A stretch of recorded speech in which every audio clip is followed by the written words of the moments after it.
let you know when we get a confirmation. And we are live. Ladies and gentlemen, this is Kosmographia, the Randall Carlson podcast, and we are coming to you live tonight.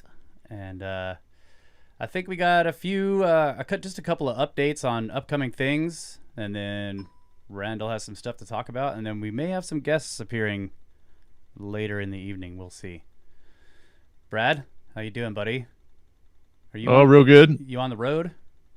Leaving tomorrow, but yeah, a little week interlude here after being in Atlanta and working with Randall and Malcolm and How to Mike there for a couple weeks solid. Do some catch up, but yeah, headed to Kentucky. We're gonna do the Upper Cumberland Plateau tour at the end of March. There may still be a few spots left. This is actually one of the trails we might be on behind me. Actually, I took last fall with the buddy that lives up there. Christian's been on a couple tours with us. He might be hiding in the background. But yeah, it's the most highly concentrated group of arches right outside Arches National Park. Yeah, arches and natural bridges, rock bridges. So that is some very interesting sculpting forces at work there. And hopefully we'll be able to learn some things about natural bridges and rock arches that we don't know yet. I think I'm closing in on a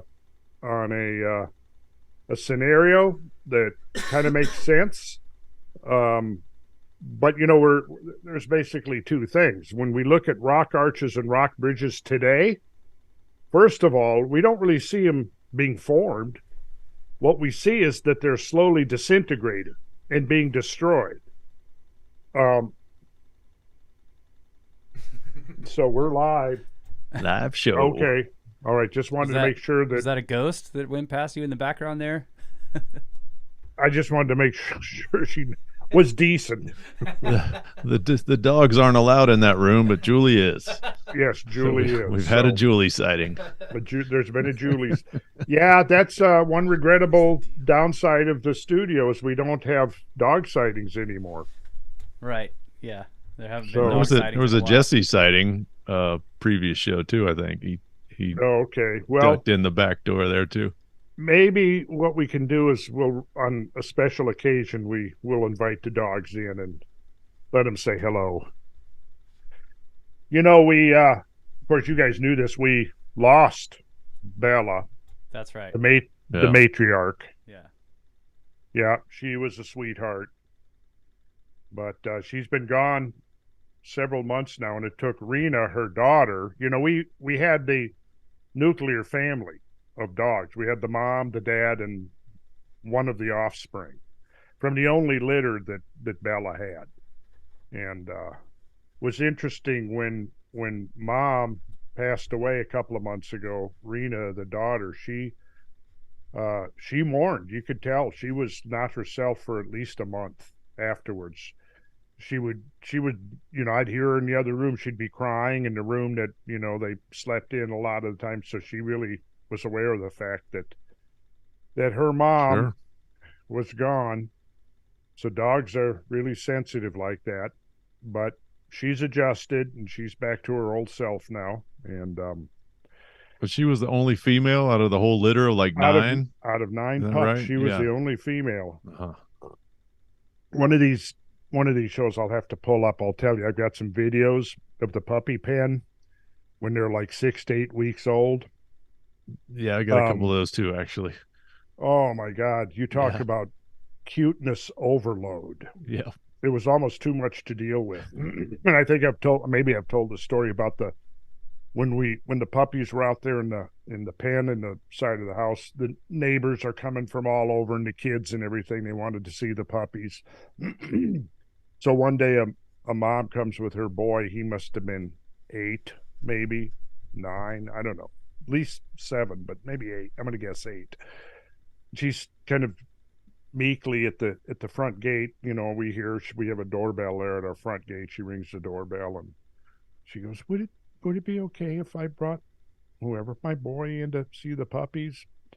I said, well, yeah, of course. We're trying to get rid of the damn thing. So, come on in and maybe take a couple of them with you when you leave.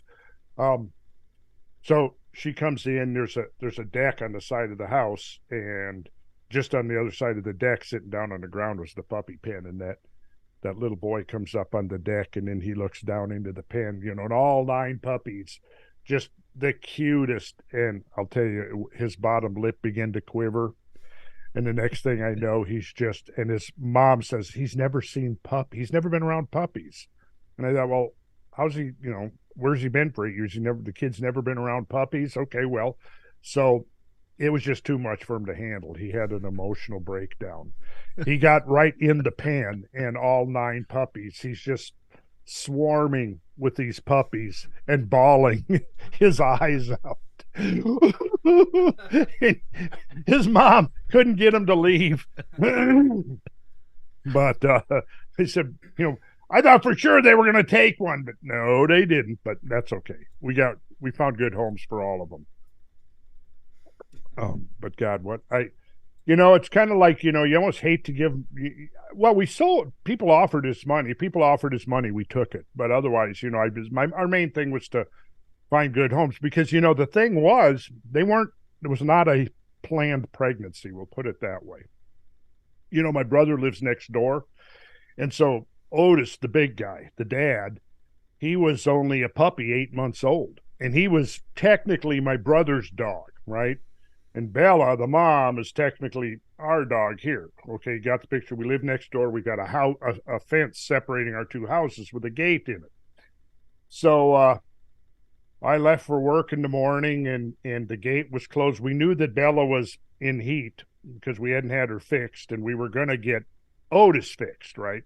But he's still just basically a puppy in everybody's eyes, So anyhow, I don't remember who I was talking to, but I said, I think I don't think Otis is even 8 months old, but we're still going to sequester him 6 feet next long, door. And they said, he's probably too young.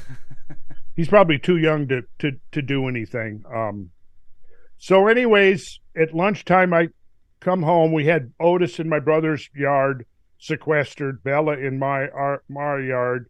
I come home, and we had a couple of the guys that we work with were here working on something, and I noticed that the gate was open. And I said, I think we need to shut the gate because Otis, he may be old enough to do the thing, and so we want to keep him separated. And one of the guys, the lead guy, Boris, he looks at me and says, well, in his Bulgarian accent, I think it's too late.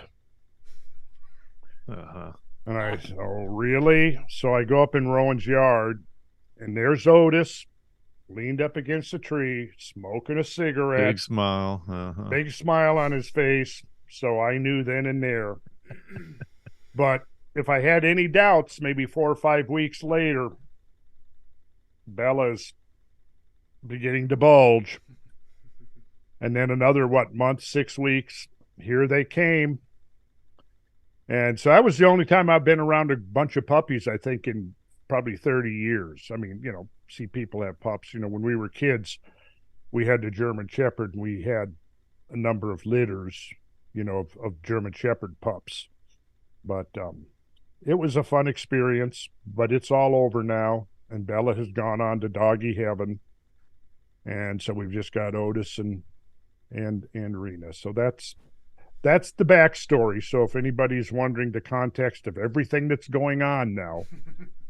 So yeah, Bella was typically the one that would show up because she always wanted attention, right? She'd be the one nudging the door open or walking by, just in case you'll get a swipe. That was her almost always in the early episodes. Walking by was Bella. Yeah, she was a sweetie. And I mean, Pyrenees are just a great breed. Our crew is not 100% Pyrenees. Like Bella was 3/4 Pyrenees and 1/4 Saint Bernard. And then Otis was 3/4 Pyrenees. And how many of you have heard of Maremma and Anatolian Shepherd? So they're all very similar breeds. Anatolian Shepherd, they had their origins in ancient Turkey, and Maremma in ancient Egypt. So they're guardian. All the breeds are guardian dogs. So, and then that would make the offspring Rena 3/4 Pyrenees, and then a mix. We could work out the mathematics. I have my calculator right here, but I don't think we need to do that. But yeah, they're just really great dogs. They're a great breed. They're really smart, and they're very gentle and sweet unless you threaten who or what they're guarding. And about sure. when was this? 6 weeks ago, 8 weeks ago, not too long ago, just outside of Atlanta, there's a sheep breeder who had a pen of sheep, and now the coyotes have come down almost like an invasive species. They're really proliferating in North Georgia, and they're actually, I see them around town sometimes at night. I came out last summer of my house, and right at the end of my driveway, there was 2 coyotes standing there looking at me, only 20 feet away. And then, of course, as soon as they looked for a second, and then they bolted. Well, anyways, so this guy had a pen of sheep, and he had a Pyrenees, not even a big Pyrenees. It was a relatively small Pyrenees. And the pack of coyotes somehow got into the pen, and there was 11 of them. And chaos ensued, and at the end of it, I don't remember the dog's name, but 11 coyotes met their maker. And the dog, he was a hero. He was in the news. I know he did lose his tail in the ensuing battle, and a bunch of wounds and bites. But and once the owner heard the commotion and came down there, the interestingly thing here, the dog would not leave the flock of sheep, right? Once the owner got down there, like maybe 3 or 4 of the coyotes took off running. I guess when the owner started coming down, the dog waited till the owner got there. Then the dog took off. Even though he's wounded, he takes off after the 3 or 4 coyotes that got away and took all them out. So interesting. So yeah, he was a famous dog around these parts here 6 or 8 weeks ago. Making in the news. He was given the Congressional Medal of Honor.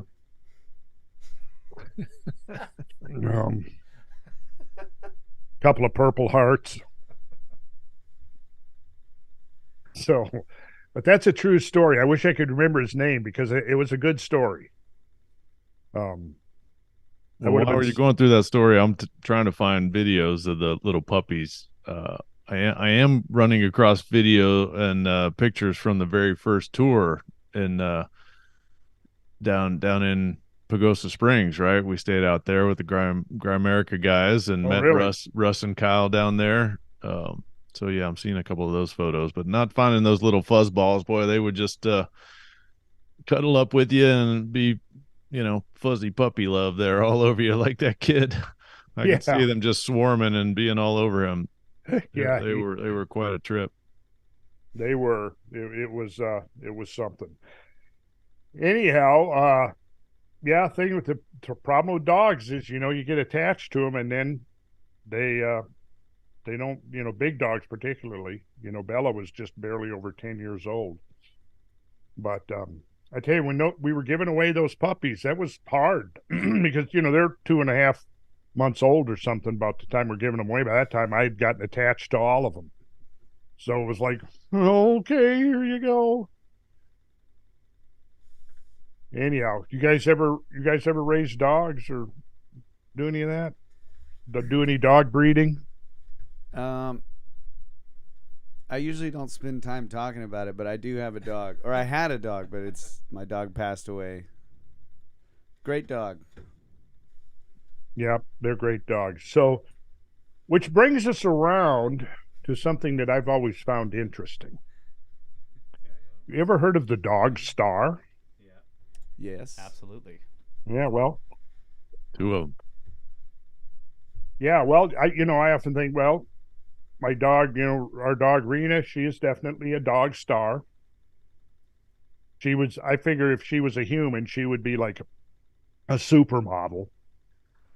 But the other dog star that I'm talking about is, what is it? You ever heard of the It's dog not- star, Russ? What have you heard about the dog star? Not comical. Is this a test? Am I being tested? Yeah, well, I'm just trying to, get the conversation rolling here. Oh, If you've ever heard, there's you've a- heard Are of you the dog serious? star. What do you know about the dog star? Well, there's a big debate on whether it is a giant burning ball of plasma or actually made of electricity. Oh, okay. I've I never heard of lean that. in the plasma direction myself. Yeah, okay. I lean that way as well. It's probably But called, I think, it's doesn't probably that called apply Sirius. to Is that what you're stars talking about? generally rather than just the dog star specifically? Yeah, all stars in general. Yeah. Okay. But I want to kind of hone in on You're that right. particular star. You're trying to get serious about I'm this trying to particular get star. serious about this conversation. Enough with the levity, okay? Okay, I'm sorry. No more jokes. No more levity. Now, there's an interesting segue, isn't it? Yes. What is, levity? What is that, what does that mean? Where's my dictionary? Uplifting. Levity. That's an interesting word, and I think it would be worthwhile to actually pull out my dictionary here, and I'm going to open it up. Let's see. What comes after L? We're getting to the basics. Okay, here we go. Let's see. P? Here we go. Oh, wait, Let's no see. more I letters, should sorry. actually The have moon. better light here. It's gonna say filled with humor or light humor, Well, what I'm really and you're looking gonna go to for jovial even. the etymology of the word. Levity. Here's levity. Here we go. The Levites, right? He's told us about the Well, he's left link the to the show, Levites, right? He's He's left the microphone. he's walked here we off go. stage. Here we go. All right. Got to go for the bigger dictionary. Oh, Levity. Lack. Number one. Lack of weight. Right. that's what I- lightness. that's Yeah. Lack of weight. Next one is lightness. Buoyancy. Second, lightness of speech or manner, especially when inappropriate. So, especially when inappropriate. Ah. So, yeah, but it's inappropriate is what's usually the funniest, right? That's right. Okay, so and then finally we've got frivolity. Yes. Frivolous. Okay, so and then this is interesting. Changeableness. But really? yeah, changeableness. And it comes from the Latin levitas, and Opposite of gravitas? I would say something like that. Somewhere in there. Yes. I mean, sure, there's much more etymological research that one could dive into than what is here in this particular American Heritage Dictionary. But, I always like to look at words that are related, that ultimately go back to the same roots. Because oftentimes, if you can go back, if you could, like if you have a branch of an etymological tree and you're following it back, and you've got another related word and you're following it back, and they lead you to the same trunk. And that trunk, for example, which is the ultimate origin of the word, may be lost to history. But if you can follow enough branches backwards, you can almost get a sense of, you can almost define the extent of the trunk, which yielded up those branches, those different branches. So we've got levity, and it's come to mean generally because of the lightness and the frivolity side of it. I guess that is the association with humor and comedy, things being funny. That's, as opposed to something heavy and serious and so forth, right? So we get the related word levitate. And while we don't necessarily, or at least I don't know, I haven't done this much deep etymological research, but which brings us back to the bearers of the Ark of the Covenant. Oh. Now we know that the Ark of the Covenant must have been a heavy object because of all the overlaying of gold. Yeah. So Right. it probably weighed something in the order of a half a ton. I wouldn't be surprised if it weighed that much, especially with the lid, that heavy, big, solid, thick lid. So, and then whatever was inside it. And remember the ark was always carried on staves. Right. Remember there were rings and the staves would go through and they were carried up on the shoulders Yeah. by one tribe of the tribes. There was one tribe and only one tribe that was authorized to move and transport the ark. The And Levites. you remember which tribe that was? The Levites? You got it. Okay. The Levites. So I see the connection. Mm-hmm. There might be some interesting hints there. And what was it that singled the Levites out that made them the only tribe authorized to be involved with the transportation of the Ark of the Covenant? I don't know that. We could speculate. Okay. That they they could levitate it. Didn't have to touch it, maybe. Well, I think Kyle might be on the right track there. I think so. And now what I've learned about plasma technology, I'm seeing pretty specifically how one might go about, and until, of course, I see it demonstrated, I'm not going to believe it, but theoretically, I'm seeing a way now that levitation could be real. And that would be something that down the road, a little further on, to really dive into why I think that, but it's still my grasp of the whole technology or the science, let's say, by which such a phenomena could be manifest is still too tenuous. So it would be premature for me to speculate at this point, and all I would do is be speculating.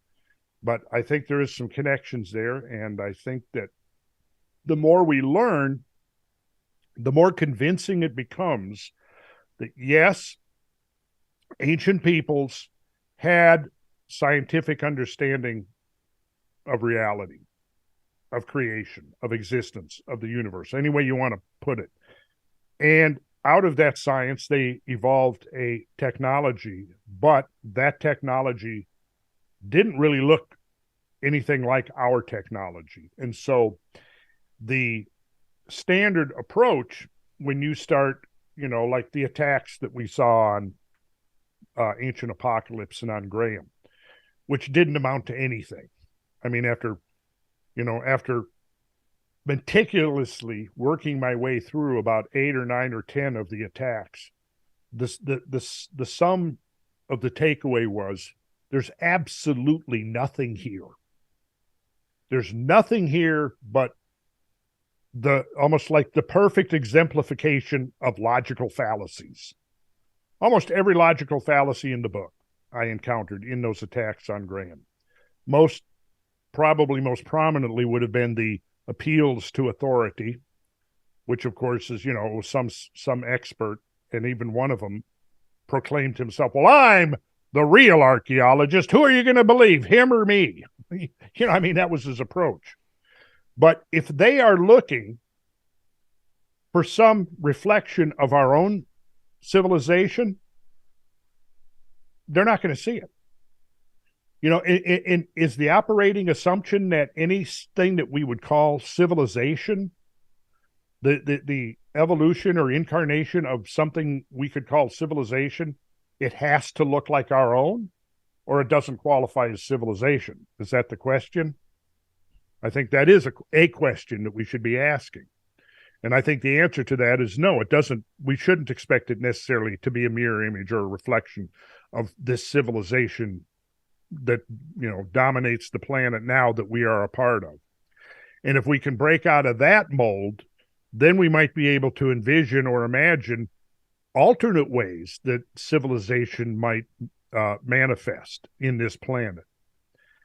So I was so disturbed by the reaction of the so-called archaeological establishment that they would be so completely unwilling to even consider questions. And when you work through, like I did, the objections, again, like I said, there's nothing there. There was no refutation of what Graham said or brought forth. Now, he did a lot of speculation, of course, and he even acknowledges that, throughout the program. Yeah, perhaps. He used the word perhaps a lot. Perhaps. Yet, I noticed that all of them, almost every person involved in that, which I think was a coordinated attack, were constantly using the word theory. Now, you guys know that in science, a theory is something that's like 2 levels beyond questions. Yeah, it has to be testable. Yeah. You start with observations, you then ask questions, you then formulate a hypothesis, then you test the hell out of that hypothesis, and only then can you call it a theory. Graham has never called it a theory. Right. It's a hypothesis that is worthy of testing and worthy of consideration. But I think that repeated use of the word theory was deliberate, because it's like a huge red herring. These guys got to know that this is not a theory. To ask questions about the possibility of there being something construed as civilization in the prehistoric past, and to ask that question and to speculate that there could be more to the human story on planet Earth, that the 200,000 year story of humans on planet Earth, well, at that point, yeah, you got to just ask questions. Excuse me for 1 minute. See what happens when you bring up plasma, Russ? He was going to start talking about the dog star. Yeah. You said plasma? Oh, yeah. Is that what it is? That was what the happened? Electric Universe reference. I think that's how he got veered. So see, if you folks in the chats, if you wonder why Kyle and I sit here and try to just be quiet, is because one word can completely change the direction Randall was going to go. And then I just got the report, and Julie is watching the live stream, and she said it started breaking up on her computer. Oh, but it's fine from what you guys are seeing, right? Yeah. Ever since you hardwired the network cable, it's been perfect. Good. Well, I wonder if she's gone on Wi-Fi. Probably. Tell That's probably Julie what's going on. not to ask you tech support questions when we're in the middle of the show. Yeah. It's all right. It's live, folks. Stuff happens. Stuff happens. Yeah. It's So more. yeah, it was just It's more. Just informal. So things happen. So my point was that, yeah, I mean, I could even pull up some of the stuff because it's really almost bizarre. And they use the same kinds of the references, to Nazism. That was in a lot of them. References to Nazism. Virtually every one of them, racist and white supremacist. Yet, even some of the quotes that they were giving, I was familiar with a lot of that, a lot of the literature, particularly from Ignatius Donnelly. And again, what they did was they took quotes almost to show that, well, Graham is going back to Ignatius Donnelly. I noticed conspicuous by its absence was any real reference to Plato. People could read those critiques and those attacks, 10 of them, and come away from it not knowing that Plato was the source.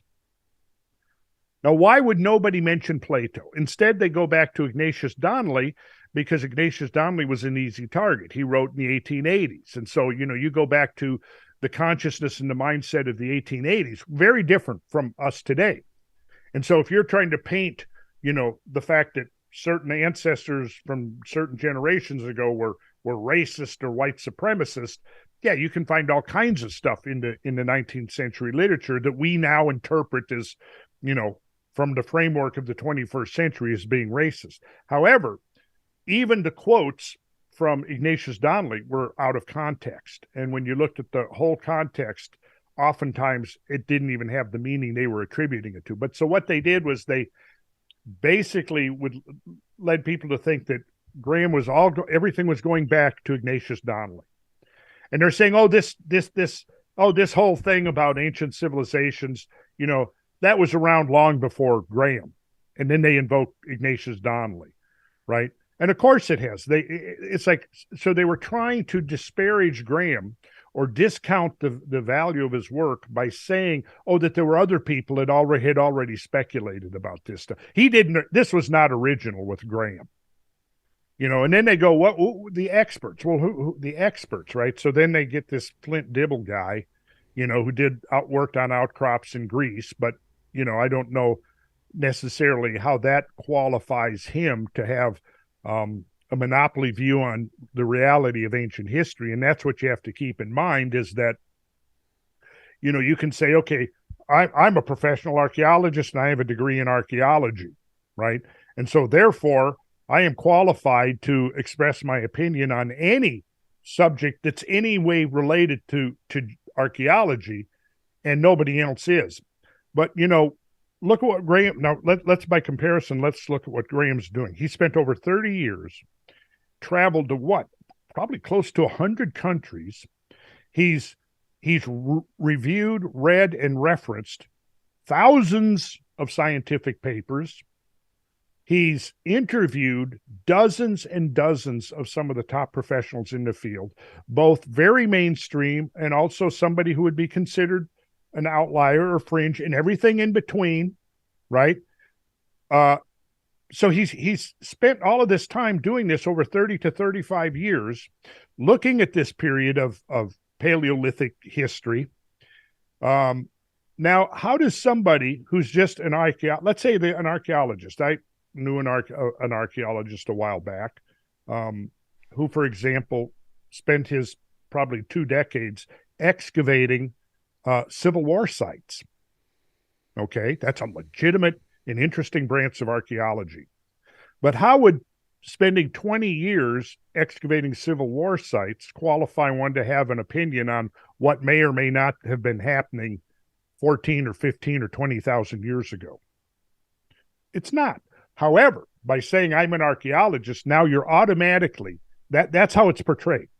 If you're part of the archaeological establishment, well, then your opinion carries much more weight than some outsider like Graham Hancock, who's spinning racist and white supremacist theories.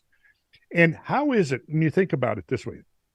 Now, again, there was probably a lot that I didn't read, but I like I said, 8, 9, or 10 of the attacks on Graham that I read and went through to see what was there of substance there. Okay, so here's one of the things that I took away from it was this. Virtually all of them, went into that white supremacist thing and the racist thing. Really, all of them. I don't think there was one that I read that didn't invoke that. Now, think about this. You guys have seen the series, right? Yeah.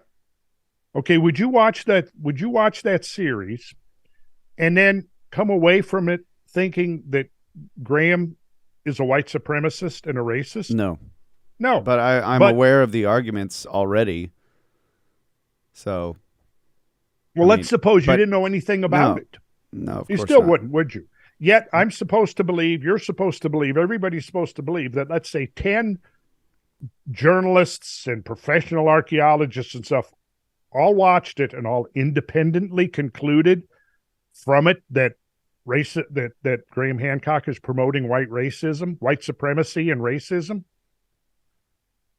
Would a couple of them? Maybe, but all of them? What does that tell you? It certainly tells me something. To tell you that maybe they're all reading from the same talking points. They're all reading from the same script, because you can't tell me that 10 people are going to watch that and everyone independently decide that the hidden message of it is white supremacy. Yeah, or they're all reading each other, right? They're reading, you get one publishment and then the next maybe one they that, read it. But I'm inclined to think that they're But that's been a narrative for this type of for like that line of thinking, that Graham goes down for a long time. So it's not surprising. Well, Yeah. I mean, We're just could kind of let's- smearing anything related to Atlantis. Is what ultimately they're trying to do, to keep questioning down about that. But yeah, I'm wondering, are there Civil War battles in Nashville? I don't think so, but we got a couple guys from Nashville that are ready to come on, so maybe they might know. Not to Okay, let's totally bring 'em in. derail your line there. Well, I think I made my point. You were making. Well, your people point. are Yep. asking. I thought you had a serious Yeah, point. you had a serious thing you were going to get to. We started. Never yeah. got there. We will come back to that. Okay. We can come back to that. We sure can. All right. Well, I'm going to let these guys in. This is Ryan. In fact, and after you let Warren. these guys in, we'll get into some discussion, and we'll make a nice big circle, and we'll come right back to it. Okay. We also have a few comments and questions we can get to at some point as well. How's it going, guys? Welcome, gentlemen. What's up, guys? Gentlemen, Hey, gentlemen. how's it going? Well, it's going really well. I was on a rant, and I always have a good time when I'm on a rant. Well, sorry we were late. We had to go to our New World Order meeting and just ran a little longer than we hoped. Yeah. Well, that was what my rant was about. Yeah, those guys, they're supposed to be in here 2.5 minutes ago. No, not So- really. Well, why don't you introduce yourselves? Start with Yeah, I was gonna say it's Ryan, my cousin there, my bald Yeah. cousin there, and his buddy Introduce Warren there down in Nashville. So yeah, go for it, guys. Yeah, I'm Ryan Turville, Warren Sturry, Yeah, my name's Warren Sturry. We're in Nashville, Tennessee. and we're with the Tri-Pillar Project. We're hosting Randall this coming Saturday and Ed Nightingale for the War for Wisdom event. So I don't know if y'all have gotten into that at all yet tonight, but no, we were We're, kind of waiting for you guys to jump on, and so here you are. So we could certainly talk about. Why don't you? What was your the project again? it's called the Tri-Pillar Project. Tri-pillar. So in other words, 3 pillars. All right. What Allegedly. That's the rumor. allegedly 3 pillars. So what pillars would that be, Ryan? Those would be the pillars of wisdom, strength, and beauty. Wisdom, strength, and beauty. So 3 pillars with 3 names, with 3 characteristics. Wisdom, I like that. Strength and beauty. Would that be like wisdom to contrive? Strength to support. Strength to execute? Or, see, you learned it a little different than I did. But either one, yeah. And beauty to Adorn. adorn. That's a good formula. Beauty to adorn all great and important undertakings. Yes. And I think this, what you guys are attempting here, would qualify as a great and important undertaking. So, just for the people who are listening who kind of don't know the context, I have learned since I've known you guys now, well, we worked together. We did our first project together what was that? August. Last August. Yeah, that's right. And I think it came off great. I think it was successful. I think everybody came away. And of course, that was the Sacred Geometry Introductory Weekend Workshop that people can actually still purchase the recording of that.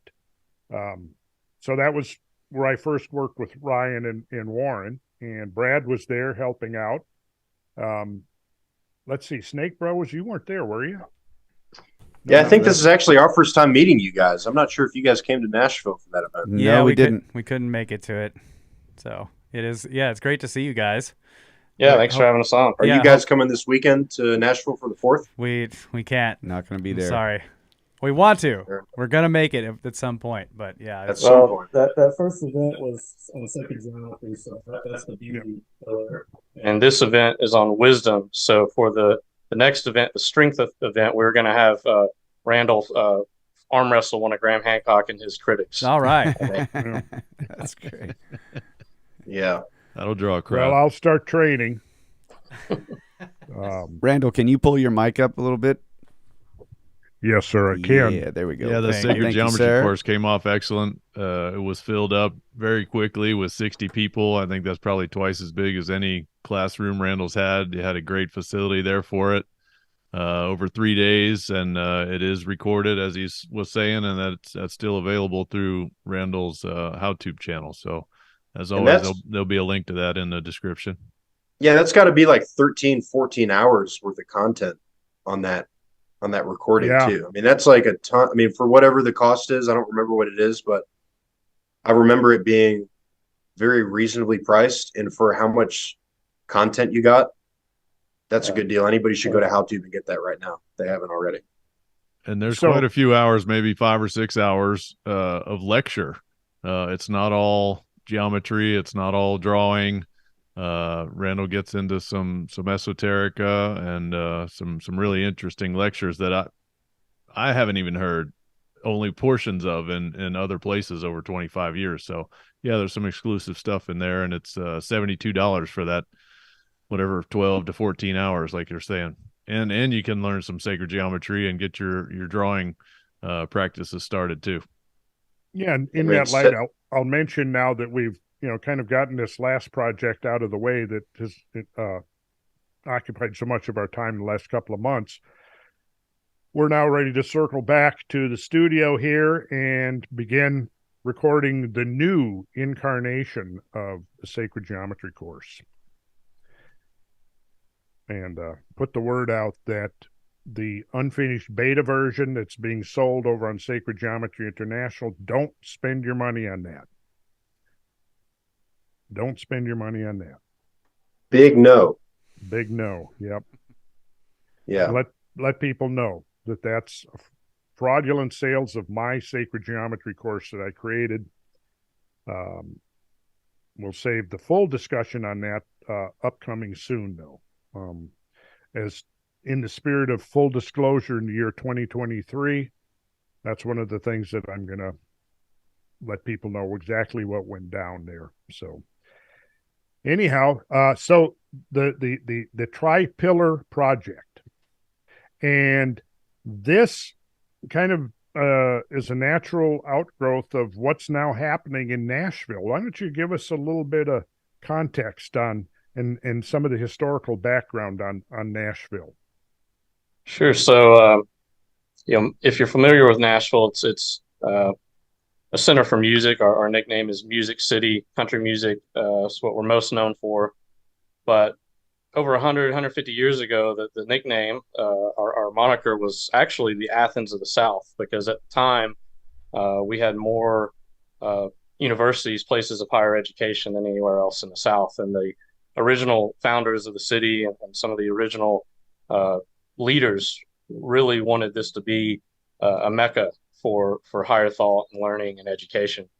And we still have a great university presence and all of that, but in our minds, we want to continue to be this cultural beacon of the world that we are, but shift it more towards this idea of being a center for free thought and higher learning. So that is our mission, and I think it aligns with Randall's mission, and we couldn't be more excited to partner with him on that with some of these events that we're doing. So yeah, essentially the Tri-Pillar Project is hosting events, big and small, where we're just getting together like-minded people that want to improve themselves and discuss philosophy and history and the esoteric and all these higher ideals that we as a society need to be striving more for. Absolutely. And yeah, I might mention that you guys are in the, what's the name of your lodge again? It's West Nashville Phoenix Lodge. Phoenix Lodge, yeah. And of course, the Phoenix is a very powerful symbol from esoterica, very powerful in hermetic and alchemical wisdom. So yeah, tell me a little bit about, when I came to visit you guys, we went down and we toured that beautiful temple building in downtown Nashville. Yeah, I think we went to the Grand Lodge is what you're talking about, right? I think that's right. It was the Grand Lodge. So that would be the Grand Lodge of Tennessee, right? Yeah, the Grand Lodge of Tennessee Freemasons is here on Broadway in downtown Nashville. Yeah, we went on a tour of that. Really enjoyed that. Very beautiful building. And are we going to potentially be in the future holding events there? Yeah, so that building, if you're familiar with Nashville, Broadway is really the cultural center of the city. Uh, Tons of live music. We've got honky tonks and arena and symphony, and everything is right there. And this Grand Lodge building happens to be right in the center of it, and it contains a 1,200 person theater that we use for our degrees. And right now, and really for the last 100 years, it's essentially only been used for Masonic purposes. But we are now working on that theater. We've branded it as Landmark Auditorium, and we're going to start hosting more public events there, and hopefully plan something with you. I think we could get Randall there and fill a 1,200 person theater. I think we could. And I think that it would be a really special event, and being held in that building with such a history and pedigree to it would be great. Would really enhance the whole, whatever the event turns out to be. And if by holding events there and opening it to the public, that could help raise the revenue that could make sure that that building stays, doesn't have to be sold off. Like, it's regrettable that a number of lodges around and buildings around the country have been sold just because of, what's happened with Freemasonry in the last generation. And maybe we should talk about that a little bit, because that's pretty important. I think that people really understand the truth and the reality about the craft, and because there's a lot of misinformation about it, disinformation, a lot of complete nonsense being promulgated by various groups who essentially don't know what they're talking about, or they come from this very prejudiced perspective to begin with, and are only looking through this narrow lens and interpreting everything through this narrow lens, this conspiratorial lens. And not that there aren't real conspiracies in the world. There certainly are real conspiracies. Anybody, I think, who studies history knows that history is almost like a history of, those who have power, those who covet power, they conspire. That's how it works. That's the way history has worked. And as a student of history, yes, there's always these kinds of machinations that go on behind the scenes among the powerful and the wannabe powerfuls and so on.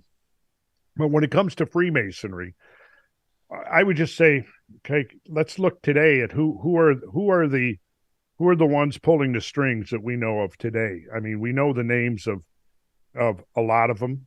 We can see people within government. We see people. If you start going through the list of people and organizations that let's say in the last decade or two, where we can definitely point to the fact, yeah, here's somebody, whether it's, the World Economic Forum, the World Health Organization, whether it's, say, the whole Democratic Party, whether you can go through all of these groups. And I've done this because I know that Freemasons are always willing to publicize whenever famous and well-known Masons are members of the craft. Agreed? Agreed. And we, going back to Revolutionary days, we know all of the prominent Freemasons that there have been in all walks of life, from the private sector to government to military to science to art to film, all of those. We can go back, and there's a very detailed record in the craft. Of all of the people now, though, that are behind this, whatever we want to look at right now, and I think most of our listeners, hopefully we've managed to drive away most of the wokesters by this time. So the people that are left are the ones who are the free thinkers, usually going to have a IQ a little bit higher than the average, those who aren't afraid to ask questions, and those who aren't afraid to really look reality in the face. Freedom-loving people, I think, you're going to find a high percentage of freedom-loving people in our group and our fans who are not drinking, readily guzzling the Kool-Aid, right? But so if you begin to look through these groups and you make a list, and I don't necessarily want to make the names, but I'm sure most of our listeners could easily make a list of 12 people right now, whether it was, Klaus Schwab or Soros or whoever you want to. Go ahead and find any of them that are Freemasons. Good luck. Yeah. Good luck. Yeah, it's actually, that's a really fantastic point. I mean, when you look back through history, one of the reasons why I was attracted to Freemasonry was because I have high aspirations. I'm an ambitious person, and as I'm studying these great men through history, I find this interesting connection that a lot of these extremely successful and ambitious and brilliant men all seem to, for some reason, at some point decided to join this fraternity, right? Mm-hmm. Hundreds of years apart, something about this fraternity attracted men from all walks of life, from all philosophies, from different cultures. But yeah, you're right. The people who are calling the shots now, these are not Masons. No. And that might be why things are not going so well, Randall. And I see there's a very good point. That's a very good point, Warren.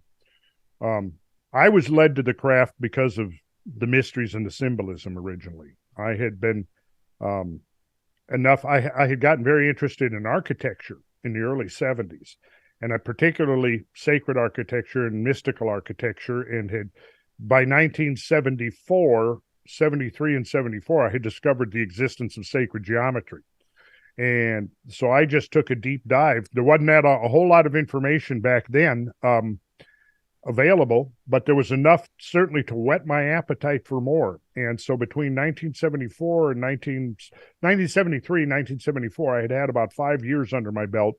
And in the course of researching the history of sacred architecture and geometry, and even, of course, getting into some of the astronomy, guess what name kept coming up over and over and over again? Freemasonry. So it just so happened that at the point in my life when I was going, it really seems like these Freemasons are onto something here. But I had this picture of Freemasonry. It was very, very diffuse. I didn't really, when I was a kid, we used to go to the Shrine Circus. But I, at that point, was not really even making the connection between the Shriners and Freemasonry, not realizing that Shriners were Freemasons. That was the prerequisite of being a Shriner. In fact, in Georgia, you had to actually be a Scottish Rite Mason, and then, or a York Rite, and then you could you could apply to the Shrine. But so about the time I met my wife, one of her, which was, I think, 78. Yeah, I'm guessing it's maybe early 78. She had a neighbor, Richard, who was a Freemason, and he had collected quite a library. And so I was collecting a library. Julie knew her neighbor, Richard, who had this library. And she says, Richard has this really good library. You should look at it. And so I went over and was looking at his library, and he had a lot of books on Freemasonry. And so we got to talking about Freemasonry. And then I asked, well, what do you have to do to join Freemasonry? Well, of course, then as he replied in some fashion or another, well, you just did it. You asked. So he kind of put me on the path, and then he introduced me to Richard, not a different Richard, Richard Noon, who is now been departed for quite a while, but Richard Noon was writing a book, and the book was about the pyramid and prophecies, and it was a hodgepodge of stuff that ultimately, after my second reading of it, I thought, this doesn't add up. This doesn't make sense. But it was an interesting hodgepodge of stuff, and it led me to, it was through Richard Noon that I was led to Charles Hapgood. Because what Richard Noon in his book had theorized was that there was cyclic catastrophes, which turns out now in decades of retrospect, I think, to be true and accurate. He also believed that the Great Pyramid was this prophetic device that was set up to predict when these catastrophes were supposed to happen. And so now you picture, this is 1978, and according to his interpretation, May 5th of the year 2000, the Earth was going to shift on its axis, and Antarctica was going to perhaps, slide off the continent. But it was going to be a horrible disaster. And he was very much into the idea of pole shifts, right? I was a little dubious about the pole shift idea right from the beginning, but I didn't know enough geophysics or geology back then to really have an opinion. So I just kind of, okay, put it on the back burner. Maybe not. I got to look into it. In some respects, so it seemed to make sense, because if you look at the configuration of the great North American ice sheets at the end of during the late glacial maximum, you see that the center mass of the Laurentide ice sheet is right over Hudson Bay, which is might have been close to 2 miles, at least 1.5 miles thick there, right? And the interesting part to me that I really, really intrigued me was learning that when you had a massive ice that reached from the Atlantic Ocean to the Pacific Ocean, from northern United States, like the 47th, 48th, 49th parallel, all the way up to the Arctic Circle, was completely, this is all of Canada, basically, completely buried under this vast field of ice. But when you got over to Siberia, it was not glaciated, and there were apparently, huge numbers of Pleistocene megafauna inhabiting Siberia right up to the Arctic Ocean, which always struck me as funny. And then, but the idea was, of course, that during the Ice Age, the center of Hudson Bay was actually at the North Pole. And interestingly, if you use more or less the center of Hudson Bay and you draw a circle around the ice complex, you're pretty much drawing a circle that just encompasses the size of the Arctic Circle, given 66.5 degrees north latitude. That circle just about would contain the great ice complex. So that the idea was that the Earth's, and this is going to the work of Charles Hapgood, and of course in the 70s now, lateral movement of the continents, continental drift, is just beginning to be accepted, right? In the 60s, 70s, it took about a decade before the geological community finally came on board fully with the idea that the continents move laterally, right? But here the idea was, based upon the work of Charles Hapgood, that there had been a rapid slippage of the Earth's crust over the mantle, and what had been at the North Pole, the center of the ice complex, centered at Hudson Bay, shifted south along roughly the 100th parallel. And that meant that now Siberia, if the whole crust shifted, now Siberia would have moved north, North America would have moved south. That was the picture. And I don't necessarily believe that. A very modified version of that, and I've talked about that, we can circle back to that at some point. I think that there have been periods of rapid plate tectonics, but not in a matter of a few days. When I say rapid plate tectonics, I mean accelerated by an order of magnitude for maybe a few centuries or a millennia. So we just finished recently a long book report on Path of the Pole by Hapgood. Well, what's your takeaway? I mean, it was fascinating, full of amazing geophysics. Like you said, it's kind of right at the beginning of people looking at plate tectonics. But I will say he thought it was catastrophic. That the crustal shift was catastrophic, but he thought it took thousands of years. Okay. Which was different than what Noon was vastly speeding things up. Okay, yeah. So Hapgood, yeah. So it would be catastrophic, even if it took thousands of years to move. Yes. But like that might be considered more along the lines of rapid plate tectonics, like you were saying. Right. Yeah. And yes, I've talked about that in relation to the isostatic movement of the Earth's crust. But let's not really get into that now. But the value that I got out was two things by meeting Richard Noon. One was that he was a Freemason in lodge with the other Richard, who actually we called him Dick most of the time. So to differentiate, my wife's neighbor was Dick, and he had the great library and through Dick, I met Richard Noon. They were both members of the same Masonic lodge. So I got to know the two of them, and they were my first and second line signers when I petitioned the lodge in 1978. And so I was initiated in late 78 and raised in March of 1979. The other really good thing that I got out of that was finding out about Hapgood. And not long after this, maybe within a year or so, I went to a used, you know how libraries will have these used book sales? So I went to one of those, and there out on the table was a hardback copy of Path of the Pole by Hapgood for like $1 or something. So I bought it, I devoured it, and then I set out on a mission. I took the references and I set out on a mission to try to recover as many of his references as I possibly could. And I did recover most of them. So I have in if you look right there, those 3-ring binders, and then up there, that's research that all precedes the internet. And I went and recovered. I went to libraries, many libraries, multiple libraries, tracking this stuff down. I got to know there's a science library here in DeKalb County that has there's a science museum, and they have a library, and it's been set up for the public, right?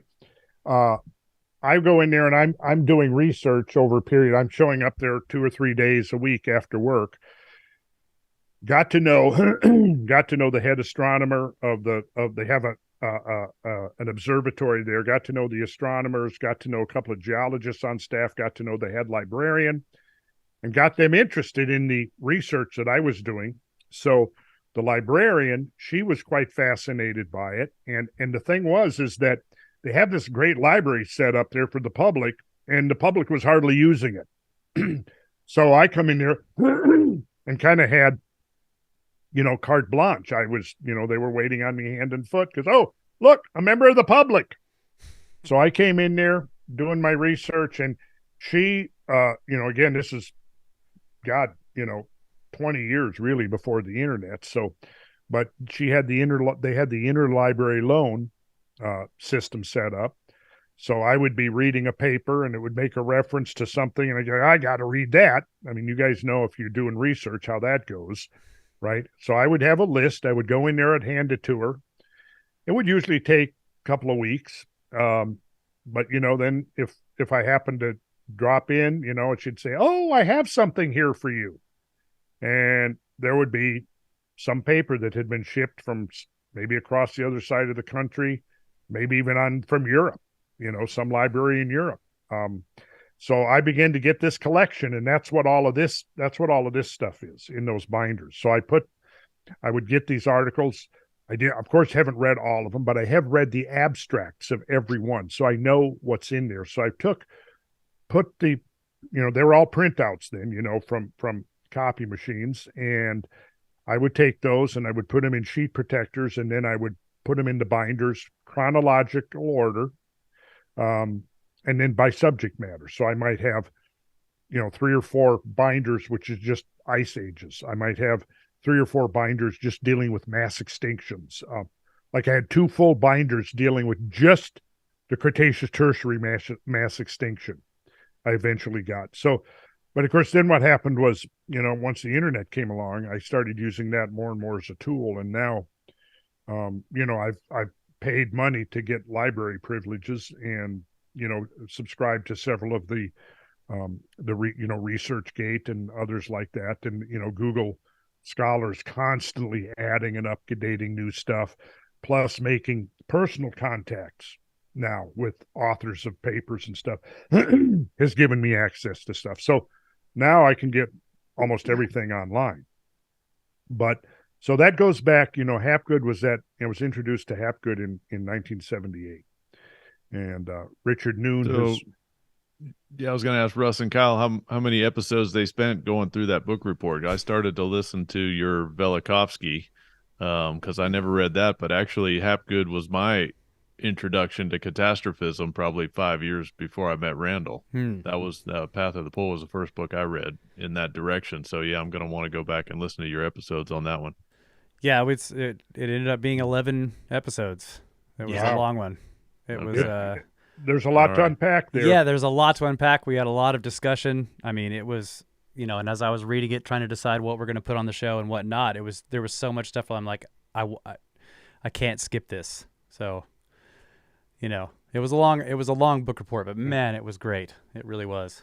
And for anybody who is listening now, listens to us, thank you for sticking with us through all 11 episodes. The 11ers. Yeah. They made it all the way. Yeah. The 11ers. Yeah, that's what we call them. You're 11ers now. You've made it through. So let's see. When did you become a member of the craft, Ryan? That would be 2009. Oh, so you're accumulating some years. Now, are you Master of a Lodge this year? Master of the Lodge? I was last year, so I've served as master twice now. Okay. So, so now you're out grazing in the pasture? Yeah, now Warren doesn't have to listen to me anymore. Resting on your laurels? Yeah. So where are you in the ranks now, Warren?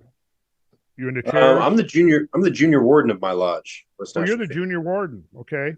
Yeah, I'm the junior warden. I've been a Freemason for 4.5 years now. Okay. Yep. Well, you must have jumped right into the chairs right after you got your master's degree. Yeah, I guess so. I've always kind of been like, I've never really wanted to just like be a participant. I've always wanted to have an active role in anything that I did. So I kind of just took that same approach to Masonry and wanted to get involved. And then I got a little too involved and now I can't get out. Trap. Well, yeah. I mean, once they extract your blood samples, then at that point, yeah, they already cloned me, and if I quit, they'll release the clone. So I just have to watch out. Oh man. Yeah, that's in that locked door. That's the lab. You go in there, and you'll see all of the glass tubes with the clones in there. That's right. They're hanging in there. Every lodge has that back room behind that locked door. Every lodge has a clone room. That's absolutely correct. Yes, I'm a more welcome. Levity, back to the beginning. Yes, well, levity as contrasted with a gravity. Yeah. We were a lot of these conspiracies, Randall, like I don't get upset by them, especially people there are some people who are actually acting in good faith, right? They've read something and they want to learn more and they're asking legitimate questions to try to find out what the truth is.